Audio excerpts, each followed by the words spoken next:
Let's start with Manchester United. I want to start with Højlund. He's what's become the youngest player in Premier League history to score in 6 successive games. Yeah. He's really bounced back, and that speaks volumes for him because it was a struggle for him, particularly in the Premier League. He scored goals, obviously, in the Champions League. But they stuck with him, or kind of forced to stick with him in many ways because there weren't too many alternatives. But I like him. He's quick, he can finish, and I think Manchester United have got a good one. Yeah, I think in fairness to us both, throughout the season, I don't think we've changed our mind or wavered at any stage and said we do think there's a player in there.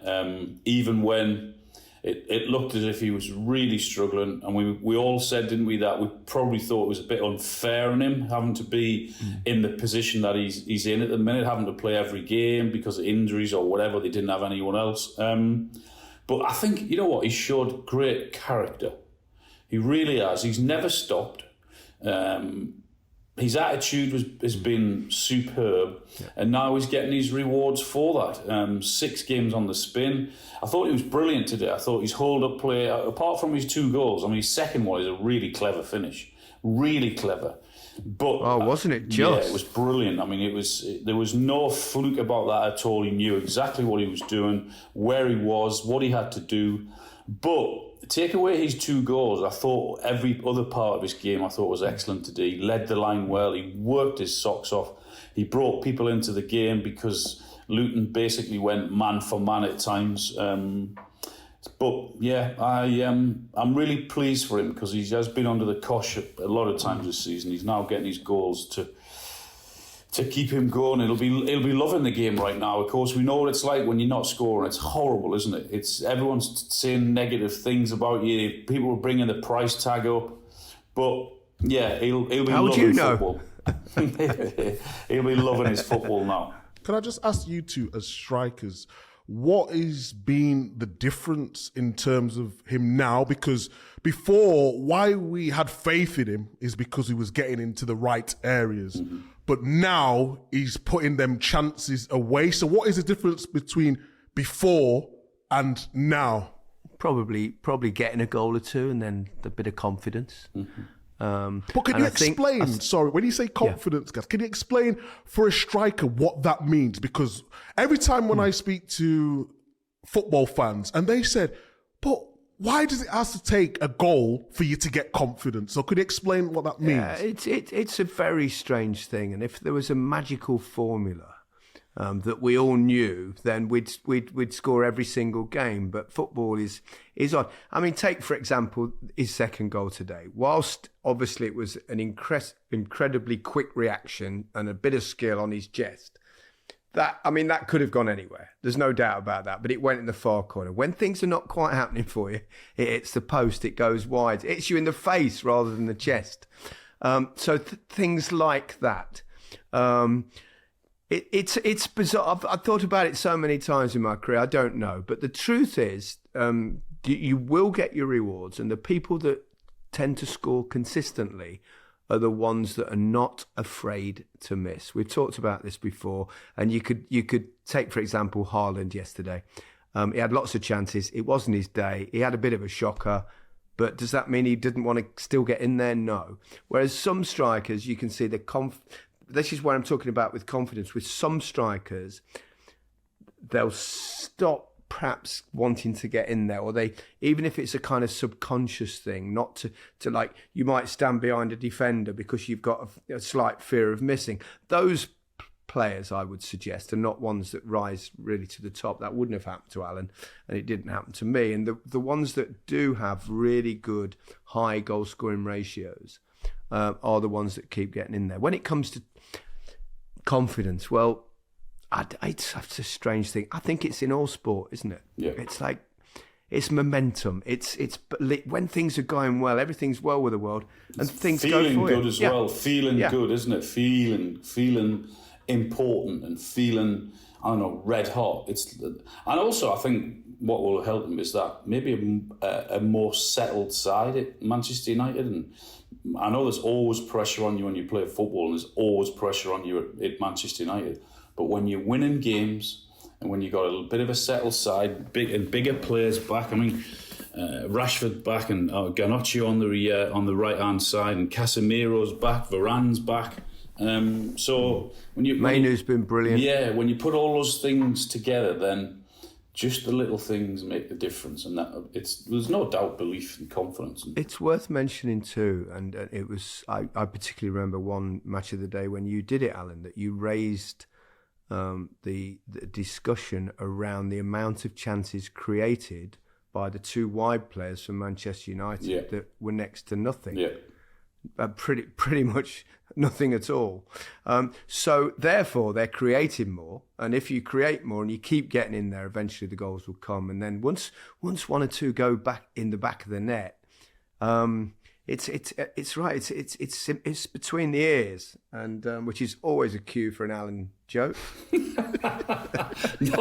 I'm not saying a word, Gaz. Yeah, but it's good to see. But I mentioned Mainoo in there. I really like him. I saw Ian Wright tweeted tonight that he said he has to be called up in the England squad, and it is a position where there. You would say there's a space there, wouldn't you? Perhaps alongside Declan Rice, unless he might play Trent Alexander-Arnold in there. He's like Calvin Phillips, but obviously he's had his difficulties and he's struggling at West Ham. The other alternative is obviously Jordan Henderson. He went to watch him at Ajax, but he's been to Saudi now. Now he's playing in a obviously not as anything like as strong a league as the Premier League. And this young man, I mean, he every time I see him, I think he's so impressive, so mature in his performances.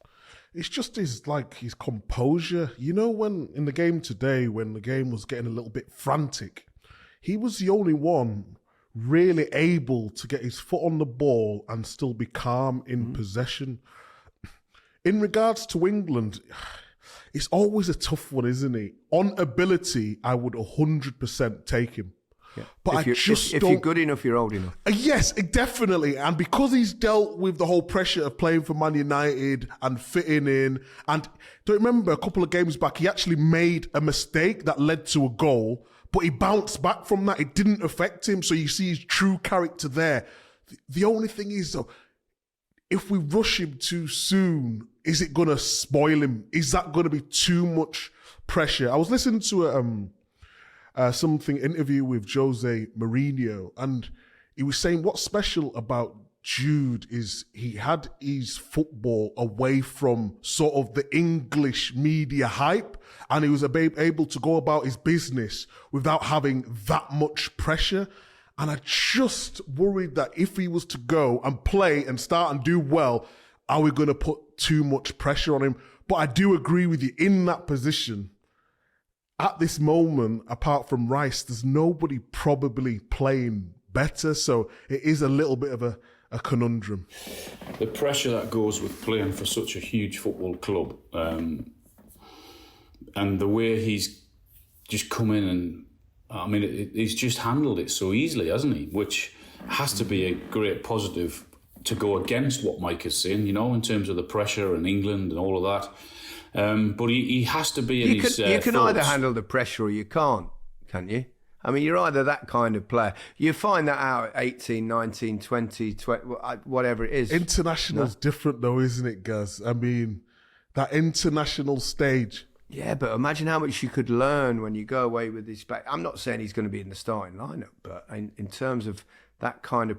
What would you sooner have as a player that might not play many games? A Calvin Phillips or a Jordan Henderson, or a youngster like Mainoo that will learn off Bellingham and Rice and Maddison and all these... Yeah. And Trent Alexander-Arnold. I don't know. I'm just thinking out loud. It obviously, we always argue and debate about who should be in an England squad and who shouldn't. And obviously that's one of the reasons that makes the England manager's job so difficult. But it doesn't half help when you've got good players to choose from rather than mediocre players. Correct.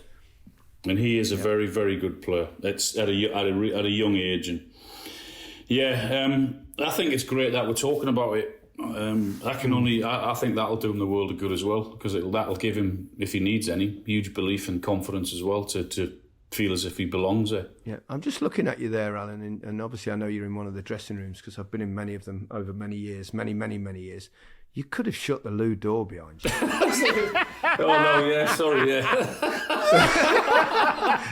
I hope there's no one in it. Yeah, there's no one in there, no.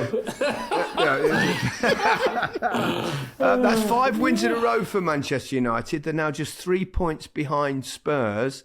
They're making a little bit of a run after what looked like it might be a disastrous season. I know. It's I mean, I don't know. They're on a good run. They look better.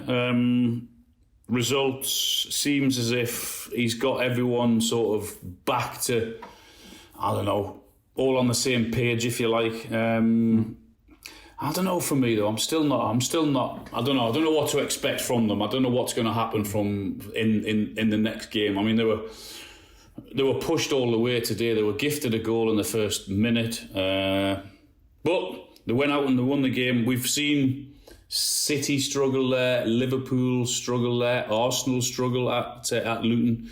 So it was always going to be a really tough game. Newcastle got done there.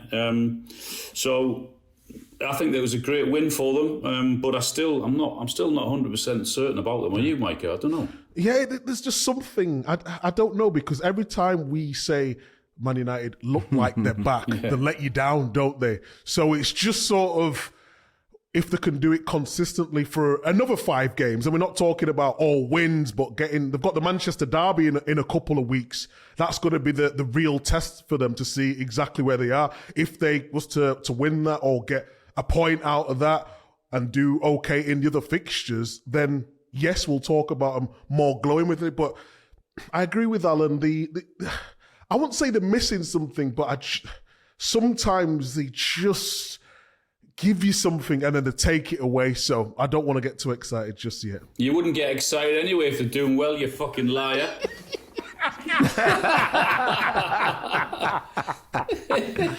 No, there is no bias on this podcast. I think it would be remiss of us not to mention Luton. They went down 2 down early, and I thought they had a real go after that. I thought Barkley again was really good. Again, you know, they've got something there, and certainly of the 3 promoted clubs, they've been by some distance, I think, the best.